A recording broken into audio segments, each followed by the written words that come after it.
What about the other analysis, the sort of Noam Chomsky narrative, which says that Belt and Road has failed, the wolf warrior talk is over, the demographics are against China, their population's dropping, it's going to be 700 million by 2050. And basically the US is building up China as it needs an enemy because China's had no history of imperialism and desire for world domination. What do you make of that? I wish that were the case. I would love not to have China as an enemy. The aspirations, we should not underestimate. We shouldn't overestimate the Chinese Communist Party. It has all these inherent weaknesses. I think that those demographic statements and the fact that their economy is losing all this dynamism as it centralizes its model again, it re-centralizes, all that's true. I think over the long run, that's not going to work out well for China.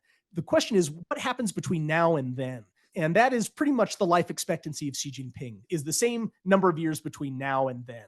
And Xi Jinping has big aspirations, and they are dangerous. The notion of sovereignty, if you read some of this internal textbooks that Chinese PLA generals have to read at the National Defense University, and by the way, they're all called Xi Jinping Thought series of textbooks, they explicitly say that their goal is to replace the Westphalian order. They want to do away with the idea of sovereign nation states and replace it with a China-centric, Sino-centric global empire.